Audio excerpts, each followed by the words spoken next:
ಎಲ್ರಿಗೂ ನಮಸ್ತೆ. ನಾನು ನವೀನ ಸೊಕ್ಕೆ ಗ್ರಾಮ ಪಂಚಾಯಿತಿ ವತಿಯಿಂದ ನಾನೊಬ್ಬ ಗ್ರಾಮ ಪಂಚಾಯತಿ ಸದಸ್ಯನಾಗಿ ಈ ಮಾಹಿತಿಯನ್ನ ನಿಮಗೆ ತಲುಪಿಸಬೇಕಾದ್ದು ನನ್ನ ಕರ್ತವ್ಯ. ನಾನು ತಲುಪಿಸ್ತಾ ಇದ್ದೀನಿ.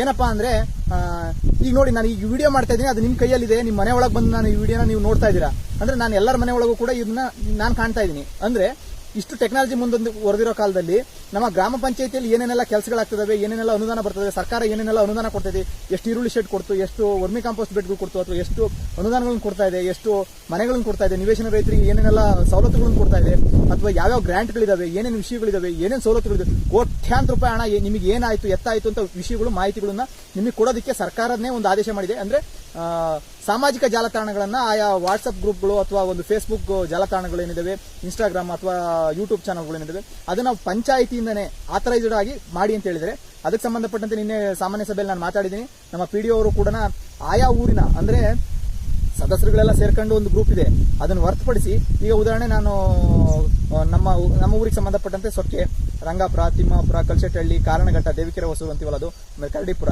ಈ 6 ಗ್ರಾಮಗಳು ಬರ್ತದೆ. 6 ಗ್ರಾಮಗಳಲ್ಲೂ ಕೂಡ ವಾಟರ್ ಮ್ಯಾನ್ಗಳಂತಿದ್ದಾರೆ. ಆ ವಾಟರ್ ಮ್ಯಾನ್ಗಳಿಗೆ ಆ ಜವಾಬ್ದಾರಿಯನ್ನು ಕೂಡ ಅವರು ಹೇಳಿದ್ದಾರೆ. ಅದಕ್ಕೆ ವಾಟರ್ ಮ್ಯಾನ್ಗಳು ಕೂಡ ಮಾಡ್ತೀವಿ ಅಂತ ಹೇಳಿದ್ದಾರೆ.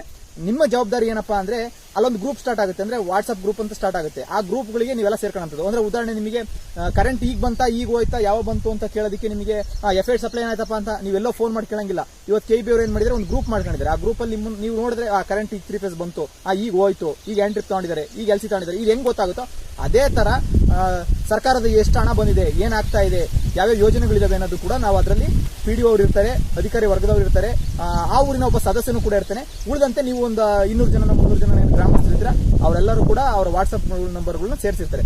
ನಿಮ್ಮ ಊರಿನ ಸಮಸ್ಯೆಗಳನ್ನ ನೀವು ಮುಕ್ತವಾಗಿ ಹೇಳ್ಕೊಬಹುದು. ಮತ್ತೆ ಅದಕ್ಕೆ ಸಂಬಂಧಪಟ್ಟಂತೆ ಅವ್ರು ಏನು ಹೇಳ್ತಾರೋ ಆ ವಿಷಯಗಳನ್ನು ಕೂಡ ನೀವು ಕಲೆ ಹಾಕಬಹುದು. ಇದು ಕಲೆ ಹಾಕೋದಕ್ಕೆ ಒಂದು ವಾಟ್ಸ್ಆಪ್ ಗ್ರೂಪ್ ನ ಮಾಡಬೇಕು ಅಂತ ಆಗಿದೆ. ನೀವೆಲ್ಲರೂ ಕೂಡ ಈಗ ಮುಂಚಿತವಾಗಿ ನೀವು ನಿಮ್ಮ ಹಣ, ನಿಮ್ಮ ದುಡ್ಡು, ನಿಮ್ಮ ಸವಲತ್ತುಗಳು ಸಿಗಬೇಕು ಅಂದ್ರೆ ಇದೇ ರೀತಿ ನೀವೆಲ್ಲರೂ ಹೋಗಿ ವಾಟರ್ ಮ್ಯಾನ್ಗಳಿಗೆ ನನ್ನನ್ನು ಅದಕ್ಕೆ ಆಡ್ ಮಾಡಿ ಅಂತ ಕೇಳಿ, ಸಾಧ್ಯವಾದ್ರೆ ಈಗ ನಾನು ಊರಲ್ಲಿ ಒಂದು ಗ್ರೂಪ್ ಮಾಡ್ಕೊಂಡಿದ್ದೀನಿ, ನಮ್ಮ ಗ್ರಾಮ ಪಂಚಾಯಿತಿ ನಮ್ಮ ಕೈ ಬೆರಳ ತುದಿಯಲ್ಲಿ ಅಂತ. ಆ ಗ್ರೂಪ್ ಅಲ್ಲಿ 333 ಜನ ಇದ್ದಾರೆ. ಆ ಗ್ರೂಪ್ ನಾನು ಉದಾಹರಣೆ ನನ್ನ ಅವಧಿ 4 ತಿಂಗಳಿಗೆ ಮುಗಿಯುತ್ತೆ.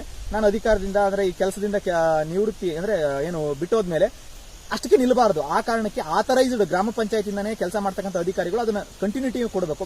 ಆ ಕಂಟಿನ್ಯೂಟಿ ಕೊಡೋದಕ್ಕೋಸ್ಕರನೇ ಒಂದು ಗ್ರೂಪ್ ಮಾಡಿ ಅಂತ ಹೇಳಿರೋದು. ಆ ಗ್ರೂಪ್ಗಳು ಇನ್ನು ಮುಂದೆ ನಡೀತವೆ.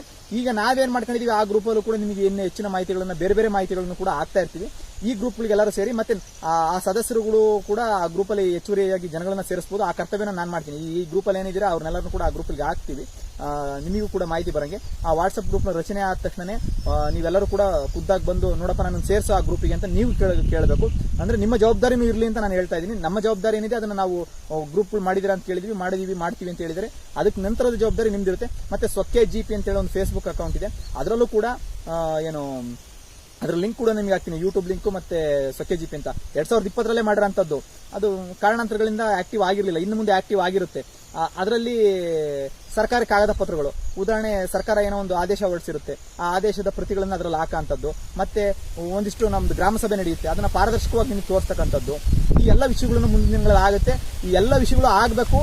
ಆಗ ಪಾರದರ್ಶಕ ಆಡಳಿತ ಸಿಗ್ತದೆ, ನಿಮ್ಮ ದುಡ್ಡಿಗೆ ಲೆಕ್ಕ, ಹೊಣೆಗಾರಿಕೆ ಎಲ್ಲದೂ ಸಿಗ್ತದೆ. ನೀವು ಇನ್ವಾಲ್ವ್ಮೆಂಟ್ ಆಗ್ತೀರಾ ಅನ್ನೋ ನಂಬಿಕೆ ಮೇಲೆ ಇದನ್ನ ಹೇಳ್ತಾ ಇದ್ದೀನಿ. ಮುಂದುವರಿಗೂ ಕೂಡ ಈ ವಿಷಯನ ತಲುಪಿಸಿ. ಧನ್ಯವಾದಗಳು.